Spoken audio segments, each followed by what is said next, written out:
Olá, gente. Meu nome é Emerson, este é o Crescimentando e neste vídeo vamos falar um pouquinho sobre evolução, panspermia e formas materialistas de surgimento da vida, divergências e conflitos entre a evolução e a fé cristã.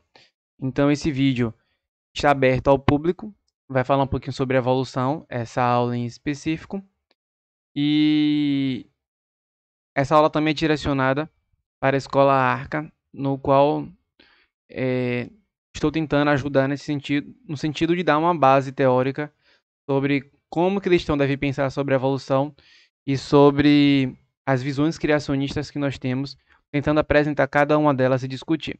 Então, neste vídeo, eu também apresentarei críticas sobre a evolução do ponto de vista do criacionismo tradicional e diferenciando evolução de materialismo, e vou apresentar essas teorias, né? Até porque se a gente vai falar de evolução durante as aulas posteriores, e a gente sempre está citando a evolução, é muito importante a gente saber o que essa teoria é, até para a gente entender um pouquinho mais a respeito dela, aprender e não refutar algo que nem sabe o que é, né? Então, se vocês forem refutar, assim, refutar é uma palavra meio forte, mas digamos que você vai criticar, porque a evolução é uma teoria cientificamente aceita hoje em dia. Então, né, é uma crítica que vai fazer ela ser refutada, mas você pode criticá-la de acordo com as lentes cristãs.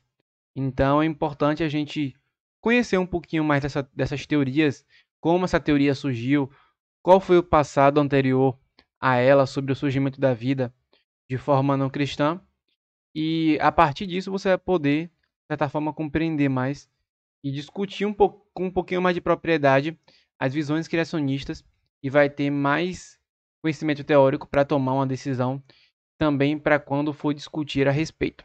E é chamado a hipótese de Oparin-Haldane e a hipótese de Miller. Aqui eu não vou discutir muito profundamente a respeito disso, mas o que a gente sabe é que há 3,8 bilhões de anos atrás, segundo a ciência, a atmosfera primitiva era bastante instável.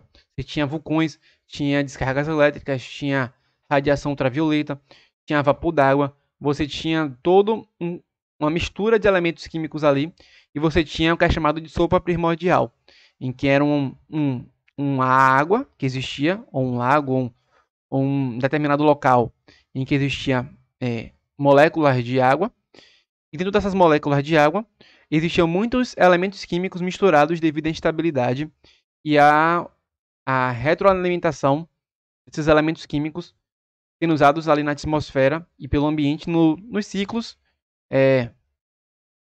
geoquímicos, em que você tem ali o nitrogênio voltando para a atmosfera, depois vindo para a terra, depois vindo para a água, enfim, e vai ter só em um outro vídeo para explicar como é que essas coisas ocorrem, esse ciclo biogeoquímicos. No início da atmosfera primitiva, basicamente, o que a gente consegue mostrar, o que eles conseguiram mostrar, é que esses elementos químicos eles começaram a se unir devido devido aos os mecanismos físicos que estavam acontecendo ali. Isso começou a gerar moléculas, que são um conjunto de, de elementos químicos reunidos, só que molécula é um tipo de junção química específica. Nós temos outros tipos de ligação química, mas especificamente a que é importante para a gente, as moléculas orgânicas, moléculas que, de certa forma, possuem carbono e que são importantes para gerar energia e para gerar vida. Então, esses elementos químicos, junto com aquela sopa primordial, começaram a se unir, gerar essas moléculas que eram aminoácidos, que são as moléculas que formam as proteínas, os elementos que formam as proteínas, os açúcares, os ácidos graxos, então todos esses elementos que são estudados pela matéria na biologia, que é chamada bioquímica, que é a relação entre química e biologia. Basicamente, eles surgiram ali na sopa primordial. E através dessa sopa primordial, com o surgimento desses elementos químicos, para a ciência, esses elementos, eles, de certa forma, se uniram até formar uma célula, e essa célula foi formada, e através disso foram sendo cada vez dividido mais essas células que antigamente eram células de RNA, depois passaram a ser células que têm DNA, que são chamadas células eucariontes, e depois foi evoluindo até os seres que nós temos hoje. Então, para eles, a primeira célula viva, o primeiro ser vivo, pode ter surgido através dessa sopa primordial devido à instabilidade do nosso planeta. E é por isso que geralmente a água é muito importante quando o pessoal da NASA e outros estudiosos tentam procurar a vida em outro planeta, já que é um elemento muito importante. Então, essa aqui é chamada sopa primordial, que tinha moléculas orgânicas grandes, células de RNA, gerou os eucariontes. E claro que isso aqui é apenas uma hipótese, porque a gente vai ver mais à frente que Müller, aquela hipótese inicial era de Oparin-Haldane, que é a hipótese da sopa primordial, e o Müller ele faz um experimento para provar que a sopa primordial ela é verdadeira, através de experimentação. E aí eu não vou explicar isso aqui, mas basicamente ele faz um experimento em que tem todo um sistema ligado, em que há a presença de água, e que através da simulação do ambiente primitivo da Terra, é possível gerar elementos químicos que a teoria de Oparin-Haldane fala que aconteceria. Então você deve estar se perguntando, realmente como é que então a vida ela pode surgir? Será que a vida ela realmente surge assim do nada? Ela pode surgir sem a presença de um Deus? E na verdade, a gente chama isso aqui de comprovação de Oparin, o experimento representando a Terra primitiva de Müller, que permitiu o surgimento de aminoácidos e moléculas orgânicas, e que com isso é sugerido que a primeira célula pode ter surgido através disso, e que o resto for surgindo através da evolução. Então, minhas críticas a isso, basicamente é que isso aqui não comprova nada. Por quê? Você sair de células, moléculas orgânicas separadas, para o surgimento de uma célula altamente complexa, tem todos uns processos ali que tem que estar tudo ligado perfeitamente. Tem o metabolismo, tem todo o funcionamento celular ali, de síntese proteica, de cada componente da célula ali, que você tem, por exemplo, tem a membrana plasmática, a gente tem, por exemplo, o citoplasma, a gente tem o núcleo da célula, tudo bem organizado ali, tanto os componentes quanto os processos que ocorrem ali.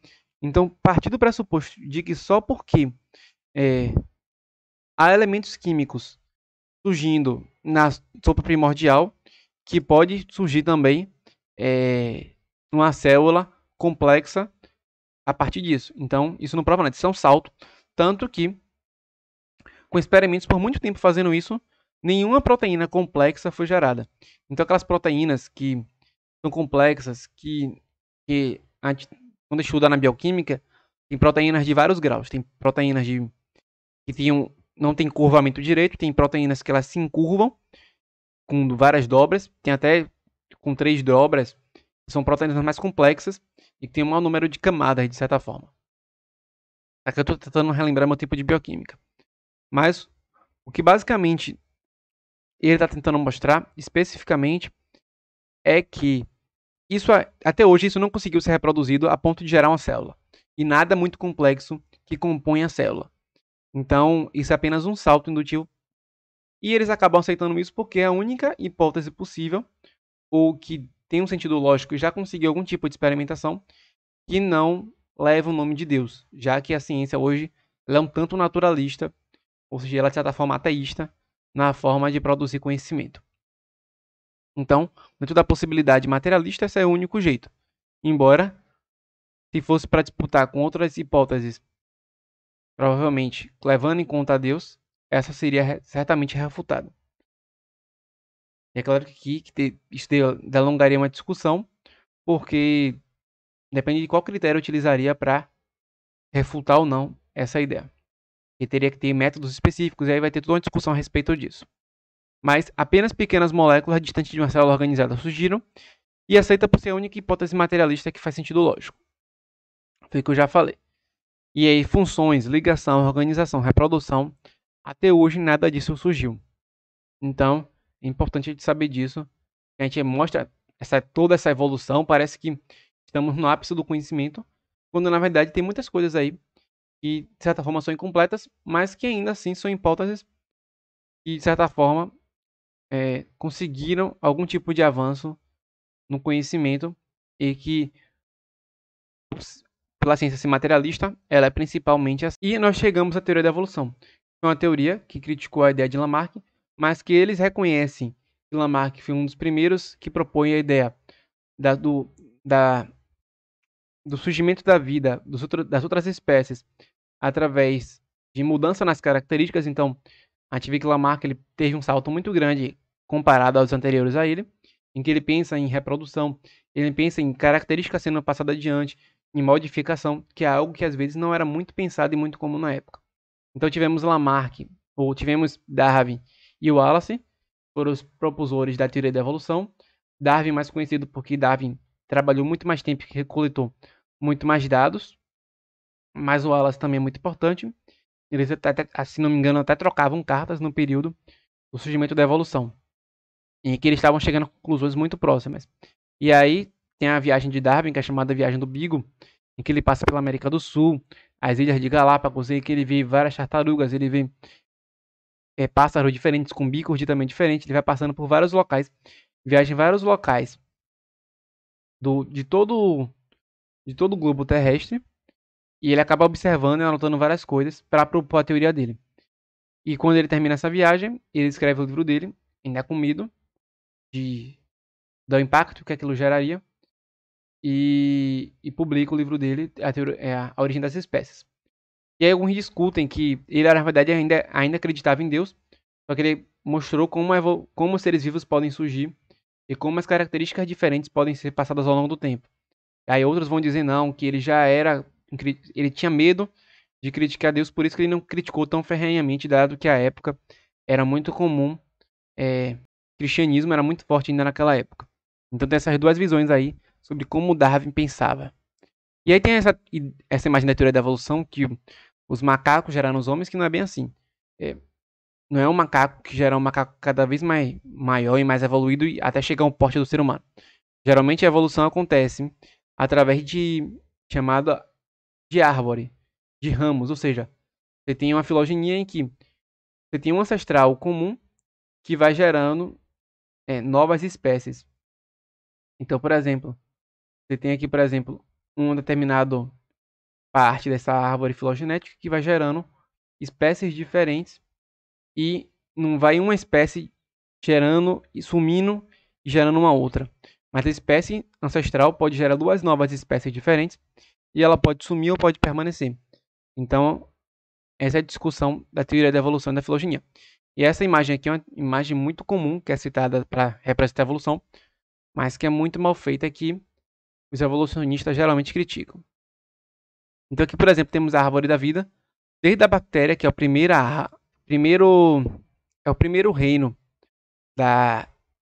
do reino de todo o reino dos seres vivos, a bactéria, e depois vai surgindo as plantas, os fungos, os equinodermos, as estrelas do mar, vai surgindo os peixes, os anfíbios, os répteis, os pássaros, os mamíferos. E aí você vai ver que tudo é em formato de árvore, não é uma espécie que está evoluindo e vai sumindo as outras. Mas uma espécie, por exemplo, aqui, essa espécie gerou essa outra, gerou essa outra, gerou essa outra. E ela provavelmente continua existindo. E aí várias coisas foram acontecendo e várias outras espécies foram surgindo através das outras. Então sempre em formato de árvore. No que é chamado de filogenia e também de cladogênese. Então, depois de um tempo da teoria da evolução, surgiu o neodarwinismo. Neo vem de novo, e é um novo tipo de darwinismo. Com o experimento de Mendel sendo comprovado, Mendel é um cara, praticamente o pai da genética. Ele fez experimentos com ervilhas, com plantas, e mostrou as proporções de como as características vão sendo passadas ao longo do tempo. A coloração, o tamanho, características genéticas como tudo sendo passadas. Só que na época dele, de Mendel, não tinha genética, ele não tinha como comprovar aquilo diretamente, mas experimentalmente ele mostrou através de proporções e fazendo experimentos reprodutivos que existia uma proporção específica e que as características elas respeitavam um determinado número de regras para ser passadas adiante. E depois de um tempo, essa ideia de Mendel ela foi comprovada pela genética e com alguns autores. E aí um autor que foi muito conhecido chamado Mayr, que também Fischer nessa época e outros autores também, compilaram isso e reuniram no que chamou de nova síntese evolutiva. E atualmente, a teoria da evolução também está sendo discutido uma nova mutação. Então surge o darwinismo, eu não vou explicar cada uma dessas coisas, com variação, herança, a teoria da seleção natural. Depois surge a síntese moderna, que pegou a ideia de herança mendeliana, mutação. E por último, surgiu a síntese integrada, em que pega outros elementos. Que elementos são esses? Por exemplo, o indivíduo antigamente ele era pensado como um robô, ele não responde às mudanças mentais. Nessa nova síntese está sendo implementado a ideia de que o indivíduo ele pode responder ao ambiente e ele não é tão robótico assim. A gente também tem a ideia de que o indivíduo ele pode construir o próprio ambiente dele. Tem a herança epigenética, que é uma herança, não é uma herança como vista anteriormente, que é a herança genética. Nós temos seleção não só de indivíduo, mas também de grupos e de outros níveis de organização da biologia. Então, a gente vai vendo que, atualmente, eu estou até discutindo um pouco sobre isso, existem novas caras da teoria evolutiva e que abraçam novas coisas. E que a ideia de Lamarck entra aqui nesse sentido de que uma espécie, uma característica, se ela for pressionada pela seleção natural, pode haver uma indução ambiental ali para gerar uma característica mais próxima do ótimo ambiental, através do que a gente chama de plasticidade. Então, Lamarck não estava totalmente errado na ideia, só que pegando aquela ideia e colocando dentro dos moldes da evolução e da seleção natural. E a teoria da evolução, o que é a teoria da evolução então? A teoria da evolução é uma mudança ao longo do tempo por meio de descendência com modificação. Então, essas mudanças que vão ocorrendo nas características das espécies e cada descendente vai gerando uma característica semelhante, uma característica nova para a nova geração e vai surgindo novas espécies. E novas espécies vão pegando características dos seus antecessores e vão tendo novas modificações até surgir todo o ramo da vida, é o que a gente chama de teoria da evolução, que seria essa modificação por meio da descendência. E não, a teoria da evolução não é uma teoria sem Deus, mas o evolucionismo é uma teoria sem Deus, que o evolucionismo seria a teoria que explica a origem das espécies, como os seres vivos e suas modificações foram surgindo ao longo do tempo. Então, a ideia de pegar essa teoria e organizar de forma a dizer que todas as espécies elas têm a partir da descendência com modificação gerou todas as espécies que existem, isso seria a teoria da evolução. Todas as espécies que existem foram geradas por descendência com modificação. Então, isso é o que a gente chama de teoria da evolução. Aqui, o primeiro conceito é sobre a evolução, o segundo é sobre teoria da evolução. O evolucionismo é aplicando isso sem Deus. Até porque tem um criacionismo evolutivo que acredita na teoria da evolução, que é uma das teorias criacionistas. Então, a seleção natural basicamente é um mecanismo que seleciona, em que a natureza seleciona os mais aptos, em que os indivíduos mais aptos sobrevivem e os indivíduos menos aptos morrem. E é claro que o mais apto vai depender do contexto. Nesse caso aqui, por exemplo, você tem indivíduos com cores diferentes. Tem o coelho com a cor mais clara e o coelho com a cor mais escura. O que acontece? O coelho com a cor mais clara, ele realça mais quando há uma grama verde, comparado com o coelho com as cores mais escuras. Então, o gavião, geralmente, ele aquela coloração vai chamar mais a atenção do gavião.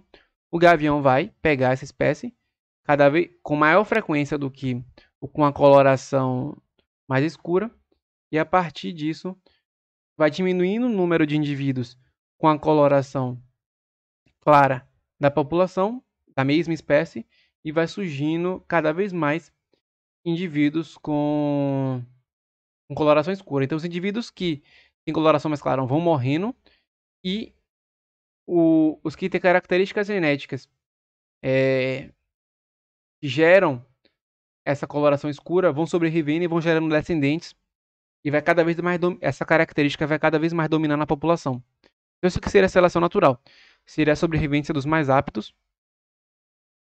Que os mais aptos nem sempre é o mais forte, mas com as características que vai te dar uma vantagem em um determinado contexto específico. Então você tem o pool genético, essa coloração vem do pool genético da população, ou seja, indivíduo da mesma espécie. Essas mudanças, elas vão sendo acumuladas ao longo do tempo, e essas mudanças acumuladas, e cada vez acontecendo mais divergências e mais características diferentes entre indivíduos da mesma espécie, vai gerar uma nova espécie. E ela é a teoria da evolução.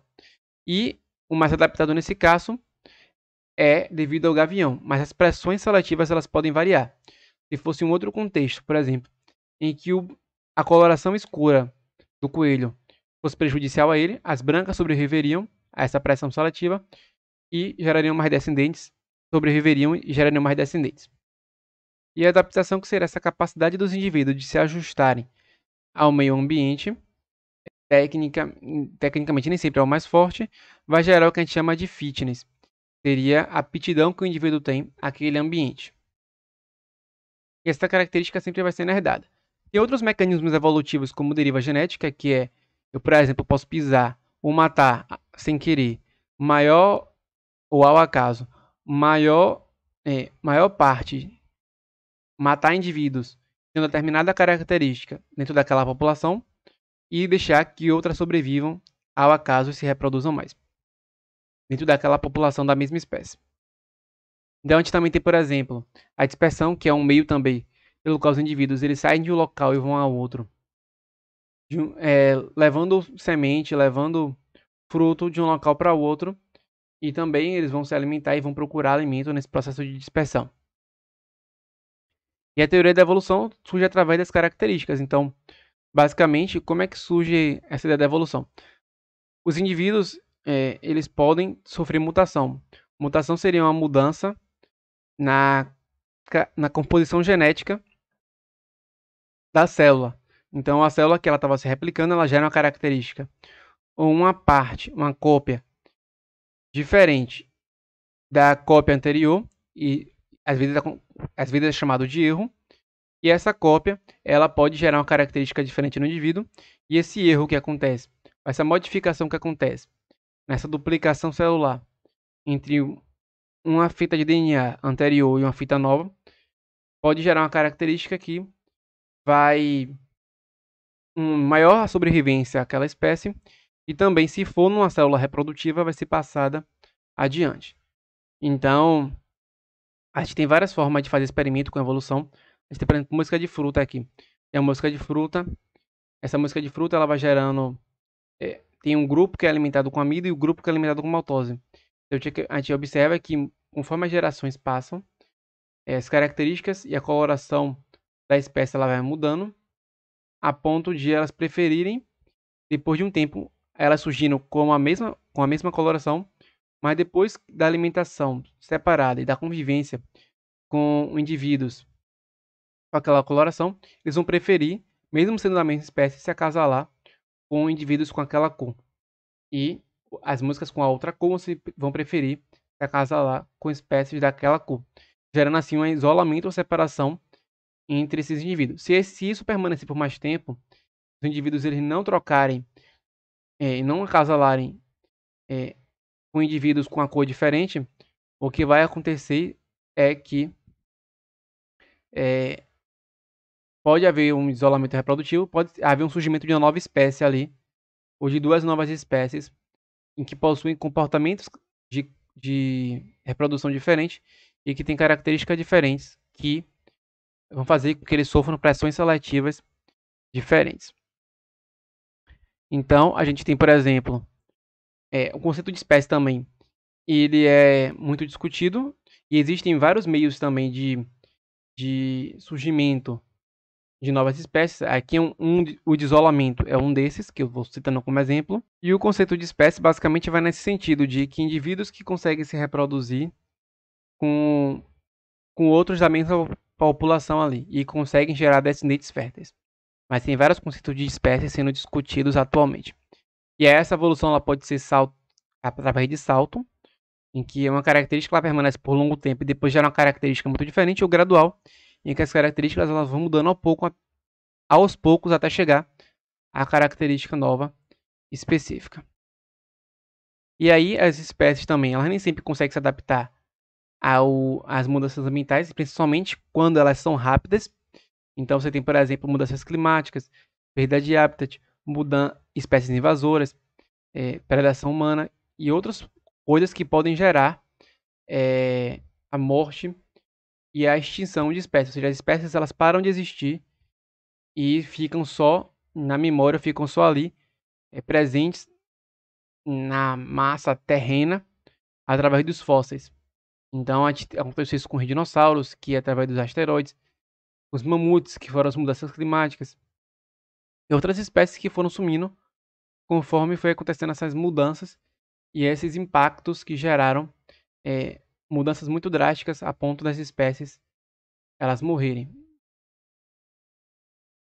E aí você tem, por exemplo, muitas espécies sendo mortas atualmente devido a essas mudanças também.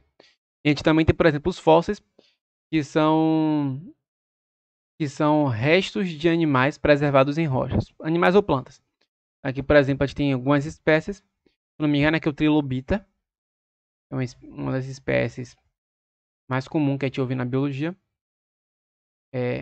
gravado em uma rocha. Então, essas marcas que ficam na rocha, que a espécie ela foi gravada ali e que esses restos deixaram uma forma ali na rocha, é o que a gente chama de fóssil. Às vezes é até uma característica óssea, enfim, tem muitos tipos de fósseis e que são estudados por aí que mostram que tem espécies que não existem mais hoje em dia, mas que já existiram em algum momento. E para a leitura complementar, eu sugiro que você veja esse vídeo aqui da origem da vida, que é um resumão da origem da vida. O que mais fascina, que é da série Origens, que vai falar um pouquinho sobre evolução e design inteligente. E sobre Lamarckismo e evolucionismo tem um vídeo acho que se eu não me engano, no canal do Samuel, do Bill Explica, em que ele vai resumir um pouquinho sobre o que é darwinismo e lamarckismo de uma forma diferente e até mais técnica do que eu estou fazendo aqui. Então é isso, gente. Espero que vocês tenham gostado desse vídeo. Se você gostou desse vídeo, se inscreva no canal, segue lá no Instagram, o Crescimentando lá, e que a gente possa cada vez mais crescer no conhecimento através disso. Então, até o próximo vídeo e nos vemos logo.